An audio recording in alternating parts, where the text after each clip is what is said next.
जय श्री कृष्ण। राधे राधे।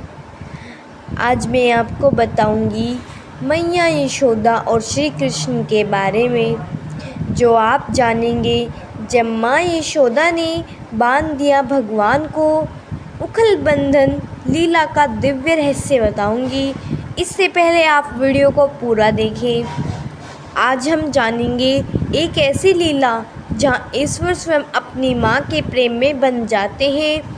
यह कथा श्रीमद् भागवत महापुराण दसम स्कंद से ली गई है। वृंदावन में जब श्री कृष्ण बाल रूप में लीलाएं कर रहे थे, उन्होंने माखन चोरी की, बर्तन फोड़ दिए, गोपियों की शिकायतें आने लगी। एक दिन श्री कृष्ण ने माखन खाया और मैया को झूठ कहा। मैया यशोदा ने सोचा अब इन्हें दंड देना पड़ेगा, पर यह कोई साधारण बालक नहीं, यह परब्रह्मा परमात्मा है। माँ ने उन्हें बांधने का प्रयास किया, लेकिन रस्सी हमेशा थोड़ी कम पड़ जाती थी, वो हमेशा छोटी पड़ जाती थी। यह लीला क्या दर्शाती है? ईश्वर को केवल प्रेम से ही बांधा जा सकता है। अंत में माँ के प्रेम से बंधकर ठाकुर जी खुद को बंधवा लेते हैं। श्री कृष्ण को ओखल में बांध दिया जाता है। जब श्री कृष्ण रेंगते हुए जाते हैं, दो विशाल यमनानुज वृक्षों के बीच में ओखल खींचते हैं। वृक्ष गिरते हैं और उनमें से नलकूबर और मणिग्रीव नामक दो देवता निकलते हैं। यह देवता पहले कुबेर भी पुत्र थे, जिन पर नारद मुनि ने श्राप दिया था। श्री कृष्ण उन्हें श्राप से मुक्त किया। यह उनके करुणा और उदारक स्वरूप को दर्शाता है। ईश्वर सृष्टि में आते हैं केवल भक्तों का कल्याण और उद्धार करने के लिए। यह घटना यह भी दिखाती है कि जो लोग घमंड में होते हैं, वो भी प्रभु के सामने नतमस्तक होते हैं। श्री कृष्ण को कोई शक्ति नहीं बांध सकती, उन्हें केवल माँ का प्रेम ही बांध सकता है।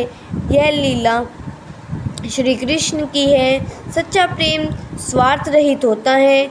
माँ का प्रेम सबसे बड़ा होता है और ईश्वर को प्राप्त करने का मार्ग प्रेम है, न कि केवल कर्म। भक्ति में दृढ़ता और विनम्रता आवश्यक है।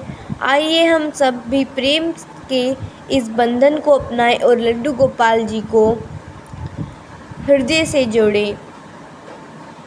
जब श्री कृष्ण ने पेड़ गिरा दिए और सारे सखा हंसने लगे। जब श्री कृष्ण जी को यशोदा मैया ने उखल से बांध दिया, तब वे अपने छोटे छोटे नन्हे कदमों से ओखली को खींचते हुए आंगन में रेंगते रेंगते बाहर बगीचे की ओर चल पड़े। अब सोचिए, एक छोटा सा बालक, उसके पीछे भारी ओखली बंधी हुई है, लेकिन वह ईश्वर है, उन्हें कोई चीज़ रोक नहीं सकती। वह दो विशाल पेड़ों के बीच से निकलना चाहते हैं, पर ओखली तो बड़ी थी। जैसे ही श्री कृष्ण उस तंग स्थान से गुजरे, ओखली अटक गई। फिर उन्होंने जोर लगाया और धड़ाम से दोनों पेड़ गिरा दिए। धूल का गुबार उठ गया, पूरा गोकुल हिल गया। उन पेड़ों से दो दिव्य पुरुष निकले, जो कि मैंने अभी आपको बताया है, नलकूबर और मणिग्रीव। ये कुबेर के पुत्र थे और जिन्हें नारद मुनि ने श्राप दे दिया था, और श्री कृष्ण ने अब उन्हें मोक्ष दे दिया। पेड़ गिरते ही आसपास के गोप बालक भागे हुए आए। जब उन्होंने देखा श्री कृष्ण ओखली में बंधे हैं और उनके कारण दो पेड़ गिर गए, तो सबने आश्चर्य से देखा, फिर हंसी रोक नहीं पाए। एक सखा बोला, अरे देखो, कान्हा ने फिर से कोई नई लीला कर दी। दूसरा बोला, इन्हें तो उखल से बांध दो, ये बस्ती भी तोड़ देंगे। सब मिलकर जोर जोर से हंसने लगे और कान्हा जी वो तो मासूम चेहरे से खड़े मुस्कुरा रहे थे।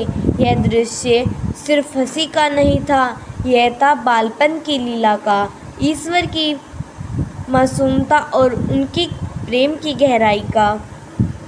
भगवान जब बाल रूप में होते हैं, तो बाल लीलाओं से हमें आनंद, शिक्षा और भक्ति तीनों मिलते हैं। मित्रता कैसी होनी चाहिए? बिना डर के खुली हंसी वाली, जैसे श्री कृष्ण के सखाओं की थी। कोई भी बंधन चाहे उखल ही क्यों ना हो, प्रभु की इच्छा के बिना स्थिर नहीं रह सकता। जय श्री कृष्ण। राधे